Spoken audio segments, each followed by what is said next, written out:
반갑습니다. 오늘 추수감사절이죠. 엊그제 연초 같은데 벌써 10월이 됐습니다. 1월 초에 우리 호렙 선교교회 첫 예배를 드리고 10개월째죠. 참으로 감사한 내용들이 많습니다.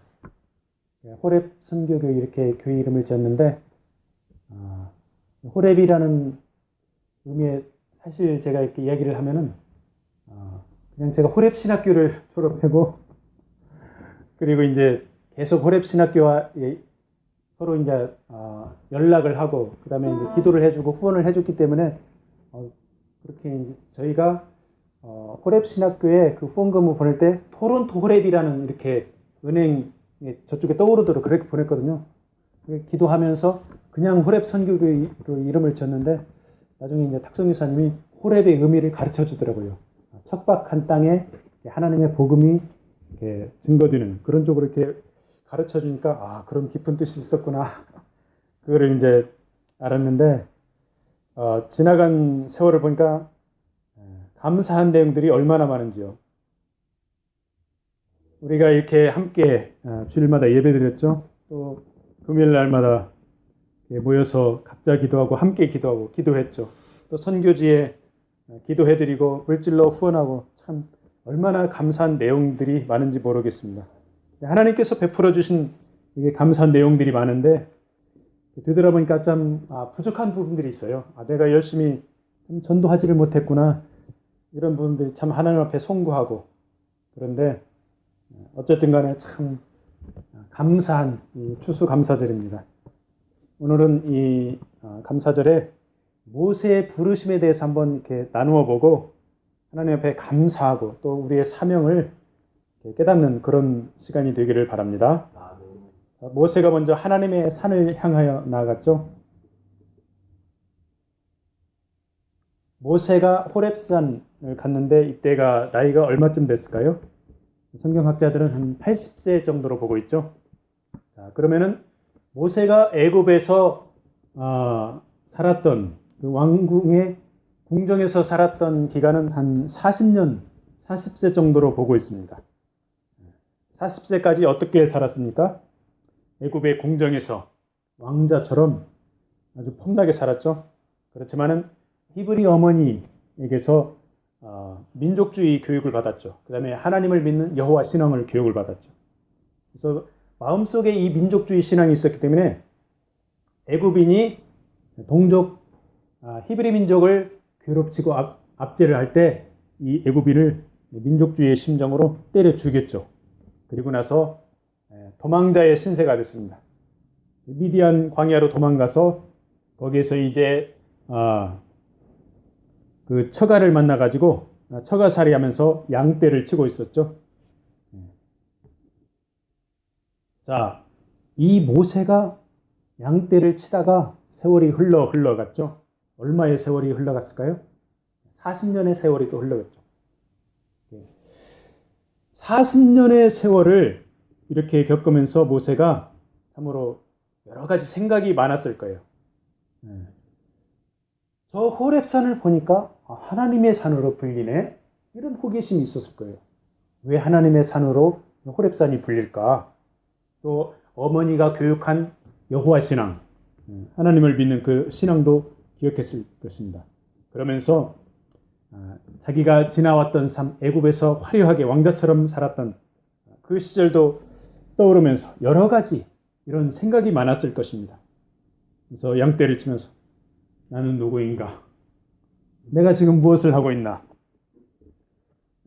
양떼를 치면서 먹고 자고 하고 양떼를 돌보고 거기에서 이제 가서 아내도 만나고 아들도 둘이나 낳고 하루하루를 살아가면서 한 달, 1년, 10년, 40년의 세월이 흘러가면서 다람쥐 쳇바퀴처럼 돌아가는 이 삶을 살아가면서 이런 고민을 했을 것입니다. 그래서 뭔가 돌파구를 찾고 뭔가 변화를 주고 싶은 그런 생각이 아마도 들었을 것입니다. 그래서 이 모세가 80의 나이에 지금은 80이면은 뭐 기력이 거의 쇠진해가지고 완전히 이제 양로원에서 그렇게 살 나이지만은 모세는 이때 80의 나이에 아마도 굉장히 젊은 사람과 좀 힘이 있었던 것 같아요. 그래서 80의 나이에 양을 치면서 호렙산으로 이렇게 향했죠. 이제 여러 가지 다른 상황, 환경이 있었을 것인데도 하나님의 산으로 불리는 이 호렙산을 향해서 가죠. 거기서 이제 돌파구를 찾습니다. 어머니도 보고 싶고 어머니가 가르쳐둔 하나님도 궁금하고 산 이름이 또 호렙산, 하나님의 산. 한번 가보자. 뭔가 새로운 돌파가 필요할 때 가보자. 아마 이때 굉장히 어머니를 생각했을 것 같아요.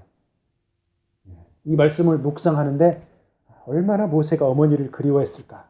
어머니가 가르쳐준 그 여호와 신앙, 하나님 신앙 생각하면서 이 산을 찾아갔을 거예요. 그래서 우리가 뭔가 새로운 돌파구가 필요할 때 믿음의 어머니를 기억하시기 바랍니다. 아멘.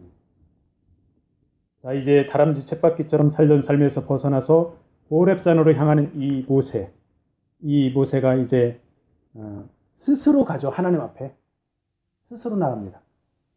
성경에 보면 여러 지도자들이 나오는데 삼손은 어땠습니까?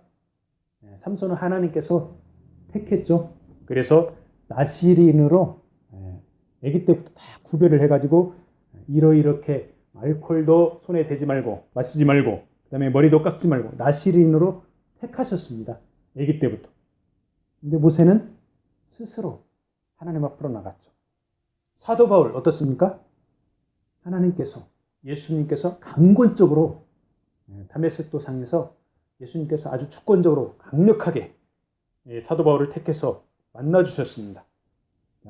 물론 신학적으로 넓게 보면은 하나님께서 모세를 택하신 그런 면이 있습니다. 그렇지만은 모세는 인간적으로 보면은 고민과 고뇌에 차가지고 80이 돼서 스스로 하나님의 산을 찾아서 양떼를 데리고 찾아 나서죠. 그런 모세를 하나님께서 만나 주십니다.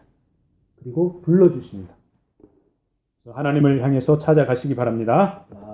자, 하나님의 산 호렙산. 모세의 삶의 돌파구 호렙산은 어떤 자리입니까? 기도의 자리입니다. 하나님 앞으로 찾아 나가는 그 자세가 바로 호렙산의 자리, 기도의 자리죠. 그제 어떤 목사님이 강의를 하면서 열심히 기도하라고 그래요. 근데 이제 그렇게 기도하라고 권면을 하는데 이 권면의 말씀이 책망의 말씀으로 들리더라고요. 30분 기도 어림없다, 부족하다. 책망을 하더라고요. 조지 물러는 기도할 때 기도에 깊이 들어가는 그 시간이 45분이 걸렸다고 이렇게 이야기를 하더라고요. 그 이야기를 들으니까 참 너무 맥이 빠지더라고요.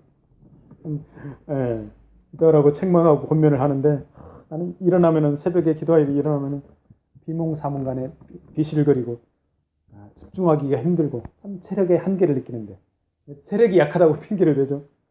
그런데 이제 조지 물러가 기도하는데 45분이 기도를 하고 나서야 기도에 깊이 들어가는데 나는 이렇게 기도하는 게 왜 이렇게 힘들까? 맥이 빠지더라고요. 근데 한편으로는 또 위로를 받기도 하는 게 하나님께서 우리의 중심을 보신다. 비록 우리가 5분을 10분을 기도할지라도 하나님께서 우리의 중심을 보신다.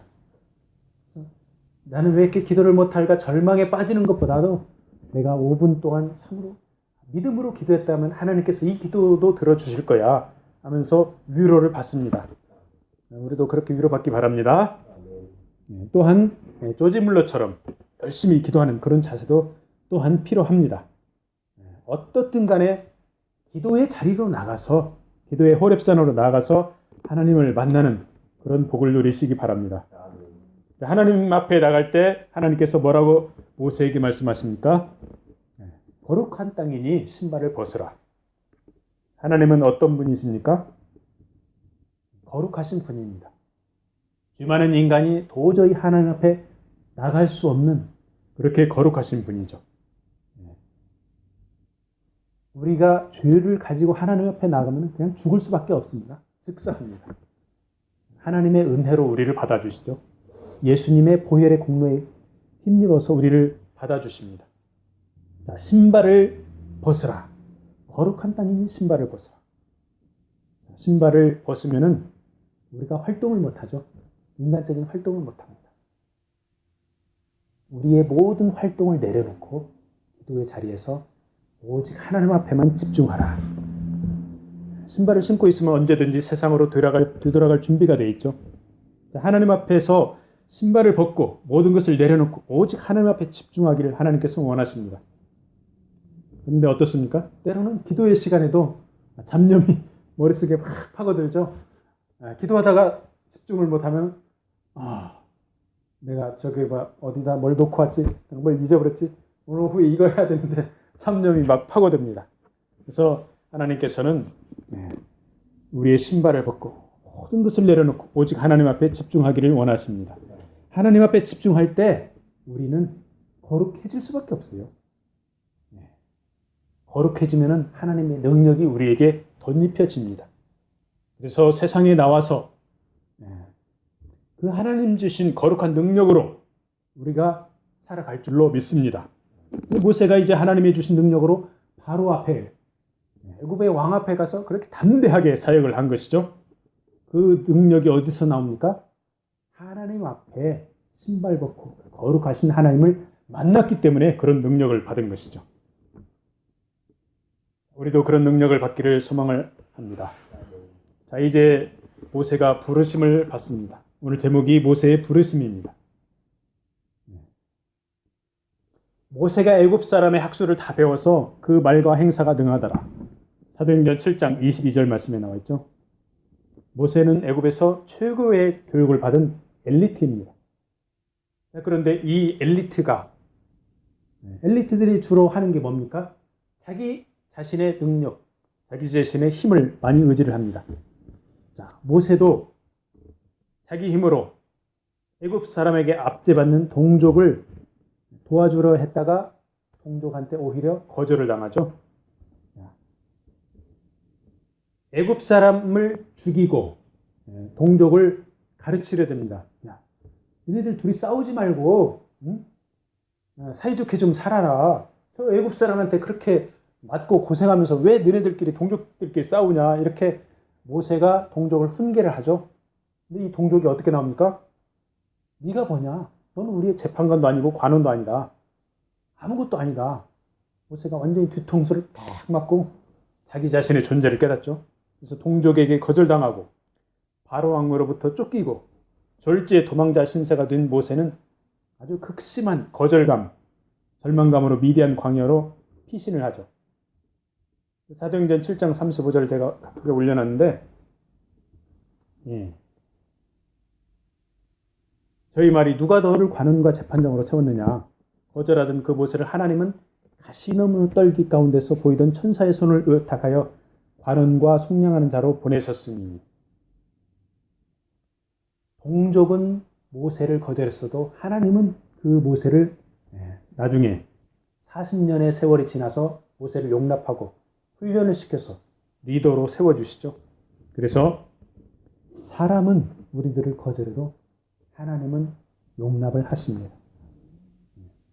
우리가 죄를 졌을 때 사람들은 손가락질해도 하나님께서는 예수 그리스도께서는 그 죄인을 용납을 하시죠. 그래서 어떤 죄인이라도 예수 그리스도의 보혈의 공로에 의지해서 회개하고 나오면 하나님께서 용납하여 주실 줄로 믿습니다. 미국과 캐나다는 한국 사람들이 이민자로서 나그네로서 이민 사회를 살아가고 있죠.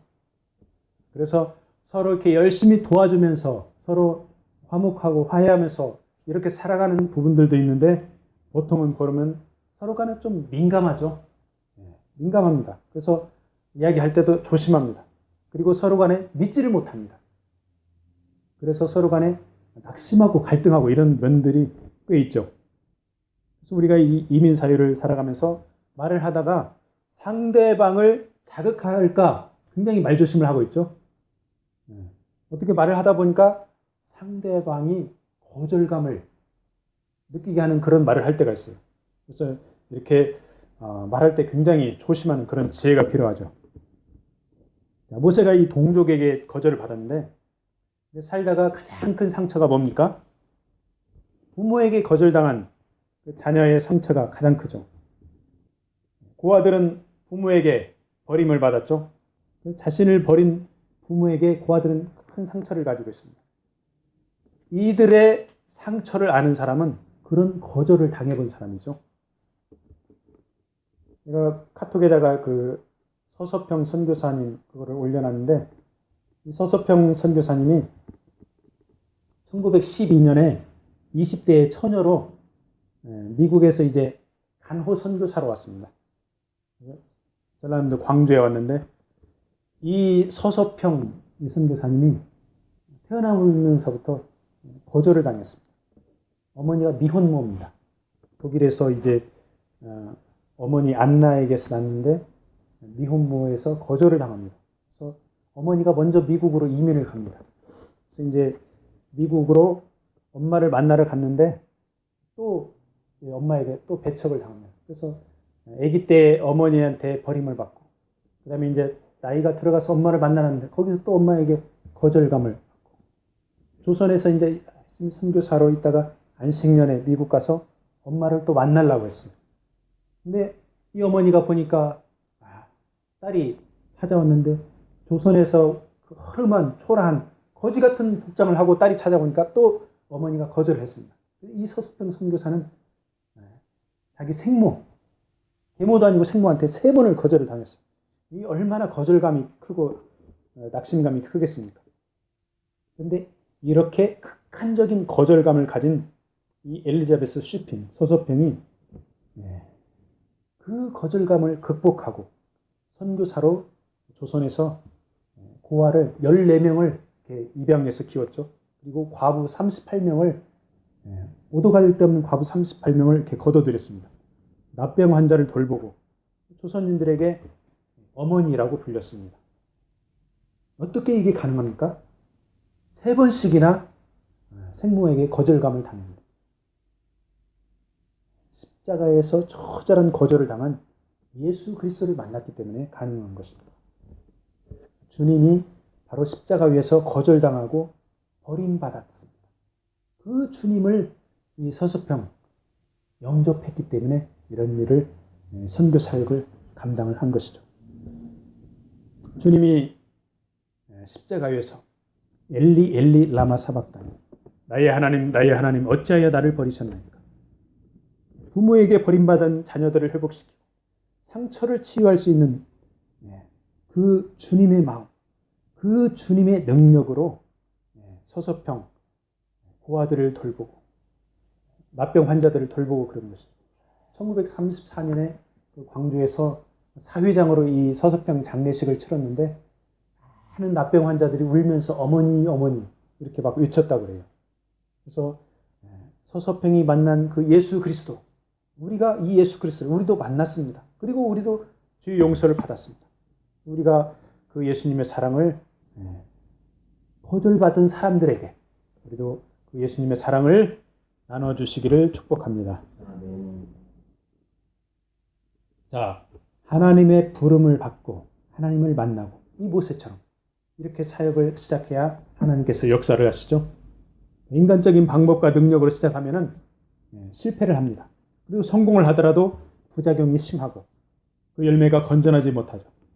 모세가 하나님의 산 호렙에 찾아가고 하나님께서 불꽃 가운데서 만나주시고 불러주신 그 때, 그 시점, 그때가 어떤 때입니까? 바로 이스라엘 백성이 애굽에서 번성하여서 압제받는 시점과 절묘하게 맞아떨어지죠.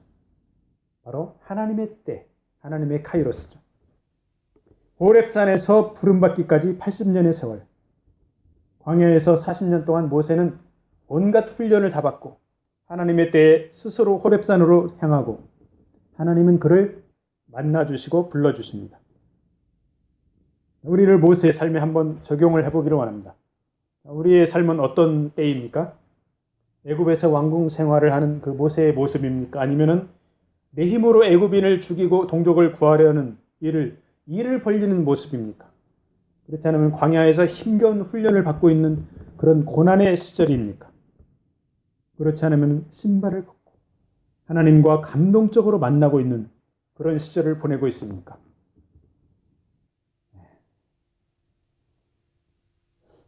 그런 한 시절에 우리가 지금 속해 있는 줄로 믿습니다. 어쨌든 간에 하나님을 만나야 됩니다. 그래서 하나님을 만나야 모세처럼 지속적인 기름 부음을 받으면서 이렇게 사역을 할 수가 있습니다. 모세는 호렙산의 소명 이후 하나님과 계속 대화를 나누었죠. 하나님 앞에 계속적으로 명령을 받고 하나님 앞에 순종하는 그런 삶을 살아갔죠. 그래서 우리가 예수 그리스도를 영접하고 우리가 신앙생활을 하고 있는데 계속적으로 하나님과 대화를 해야 됩니다. 이 대화는 기도와 그 다음에 말씀 가운데서 이루어지는 것이죠. 하나님 앞에 예배드리고 그 다음에 사역을 하고 이런 가운데서 하나님께서 메시지를 각자에게 주십니다. 그렇게 해서 계속적으로 순종하는 삶을 나아가면 하나님께서 우리와 동행하실 줄로 믿습니다. 하나님은 또한 건져내시는 하나님이시죠. 하나님께서 한 명 한 명 개인 각자를 부르십니다. 구원해 주십니다. 그리고 또 한 민족을 그 민족의 구원에 큰 관심을 가지고 계십니다. 이스라엘 백성의 신음을 들으셨습니다. 고초를 다 알고 계십니다. 그리고 하나님의 때에 건져내십니다. 그래서 하나님께서는 보고 듣고 알고 계신 인격적인 하나님이십니다. 출애굽기 3장 7절 아까 우리가 읽었죠. 7절 말씀을 보니까 여호와께서 이르시되 내가 애굽에 있는 내 백성의 고통을 분명히 보고 그들이 그들의 감독자로 말미암아 부르짖음을 듣고 그 근심을 알고 그래서 보고 듣고 아시는 인격적인 하나님이시죠. 무엇을 보고 계십니까? 하나님께서 이스라엘 백성의 고통, 우리의 고통, 우리의 섬김을 다 보고 계십니다. 그래서 우리가 때로는 너무너무 섬기는 게 힘들어. 나는 왜 이렇게 힘들게 살지? 하나님께서 다 보고 계십니다. 우리의 고난과 고통을 보고 계십니다. 하나님께서 무엇을 듣고 계십니까? 이스라엘 백성의 부르짖음을 들으셨습니다. 우리의 부르짖음. 우리가 섬기다가 우리가 일하다가 하나님 너무 힘들어요. 이렇게 하나님 앞에 부르짖으면 하나님께서 부르짖음을 들으십니다. 그 다음에 우고라는 거는 근심 우자, 그 다음에 고생할 때 고자입니다. 그래서 우리의 근심과 고초를 하나님께서 다 알고 계십니다. 그래서 영어 성경에는 보니까 concerned about their sufferings, concerned, 관심을 갖고 계시다 이렇게 표현을 해놨더라고요. 그래서 우리의 고통에, 우리의 힘든 고난에 어떤 분이 우리의 그런 관심을 갖고 계십니까?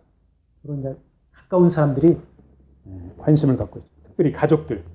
내가 힘들고 어려울 때 가족들이 관심을 가지고 있죠. 그 다음에 믿음의 형제 자매들이 우리의 고생하는 게 관심을 가지고 있죠. 그런데 가족과 믿음의 형제 자매는 사람이죠. 그래서 관심을 가져주고 신경을 써주는데 아무래도 부족한 부분들이 있죠. 그런데 어떻습니까? 전능하신 사랑의 하나님은 우리의 고민과 고통에 관심을 갖고 완전하게 해결을 해주십니다. 우리는 그 하나님 앞에 나아가 부르짖으면 됩니다. 하나님 앞에 나오지 않는 사람을 하나님께서는 애타게 기다리십니다.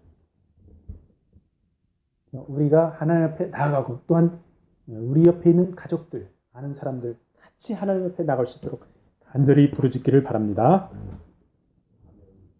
아까 말씀드린 그 엘리자베스 쉬핑 서소평 선교사, 이 처녀 선교사로 이렇게 왔다는 게 참 쉽지가 않죠. 처녀 선교사로 와가지고 이 선교사들이 좀 이렇게 알려지는 분들이 많이 있어요. 근데 이분은 별로 알려지지 않았어요. 그래서 이제 100주년, 1912년에 왔을 100주년, 2012년도에 이분을 조명을 해가지고 여러 가지 자료들을 찾아내가지고 이제 좀 뭐 다큐멘터리도 만들고 알려졌는데 사실 이분이 간호사였습니다. 간호사는 아무래도 의사 선교사보다 좀 덜 알려지죠. 그리고 이제 평신도였습니다. 그래서 평신도 선교사는 목회자 선교사보다는 덜 알려졌습니다. 그래서 이분은 이름 없이 빚도 없이 참 가난하고 어려운 분들을 찾아다니면서 거두어드렸죠. 이분이 이제 말 타고 뭐 전라남도, 그 다음에 제주도 이런 데를 다니면서 열심히 사역을 했습니다. 이때가 일제시대였죠. 일제시대에 일본이 이 한민족을, 조선민족을 굉장히 억압을 많이 했습니다. 근데 이 납병 환자들도 억압을 많이 했습니다. 납병 환자들이 뭐 이렇게 전염되고 그러니까 일본이 어떤 정책을 썼냐면은 납병 환자들을 거세를 시켰습니다. 거세를 시켜가지고 이제 더 이상 종족 번식을 못하게. 이제 엘리자베스 슈핑이 동역자들과 함께 납병 환자들을 데리고 그 조선 총독부까지 행진을 했어요. 행진을 해가지고 납병 환자들이 살 수 있는 그 삶의 터전을 마련해달라. 그래서 총독부 앞에까지 찾아가서 환자들 데리고 동역자들과 가서 몇백 명이 가니까 조선 총독부에서 그들의 그 전라남도의 섬에 소록도죠. 거기다 납병 환자들이 살 수 있는 그런 터전을 마련할 수 있도록 허가를 해주는 그런 일이 일어났었죠. 이분이 이제 54세, 우리가 이제 55세인데 54세에 죽었습니다. 죽었는데 전라남도 광주에서 죽었는데 죽었을 때 이제 오두막에 남기고 간 게 동전 7개, 옥수수 가루 조금, 담요 반 조각, 담요가 하나가 있는데 절반은 가난한 사람한테 주고 절반만 모두 다 주고 이거밖에 안 남았어요. 그리고 이제 죽을 때 나의 시신을 의학 연구용으로 쓰라 기증을 했습니다. 의사들이 부검을 하니까 사망 원인이 영양실조, 과로였습니다. 이제 그 오두막에서 메모지를 찾아내는 거 보니까 not success, but service, 이 메모지를 찾아냈습니다. 성공이 아니라 섬김이다. 이 유명한 말씀을 남겼죠. 하나님께서 이 서서평 선교사님, 이분의 고통과 섬김, 부르짖음을 다 알고 하나님께서 옆에 계시니까 이분이 사역을 감당하는 것이죠. 그 동일한 하나님께서 우리 옆에 계십니다. 힘들고 어려울 때 옆에 누가 있어 알아주기만 해도 위로가 되죠. 그 하나님은 우리 옆에 계실 뿐만 아니라 우리를 건져내 주십니다. 문제 해결을 해주시는 하나님이시죠. 바로 우리를 사랑해서 우리와 인격적인 교제를 하기 위해서 우리 옆에서 해결해 주시고 위로를 해 주시죠. 우리는 문제 해결을 받으면 감사와 감격에 넘쳐서 평생을 모세처럼 순종하면서 살아야 되죠. 서서평 선교사님처럼 순종하고 사명 감당하고 이렇게 살아야 되죠.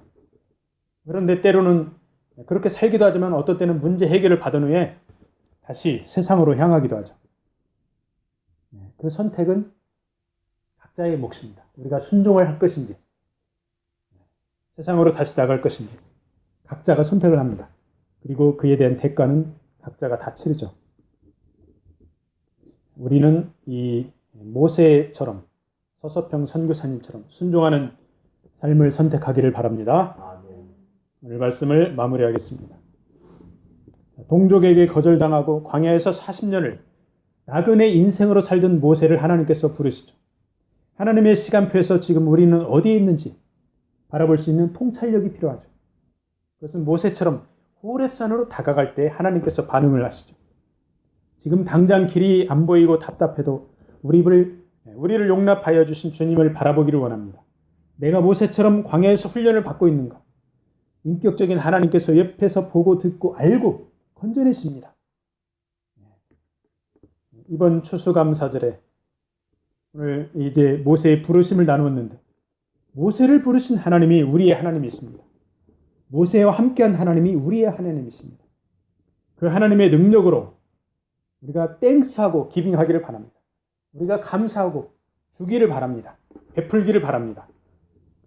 마태복음 10장 8절 말씀에 보니까 병든 자를 고치며 죽은 자를 살리며 납병 환자를 깨끗하게 하며 귀신을 쫓아내되 너희가 거저 받았으니 거저 주라. 거저 받았으니 거저 주라. 하나님께서 받은 복을 세어보고 받은 것보다 더 많이 주기를 바랍니다. 모세처럼 부르심에 감사해서 평생을 주님과 인격적으로 교제하면서 순종하면서 사명 감당하기를 축복합니다. 아멘.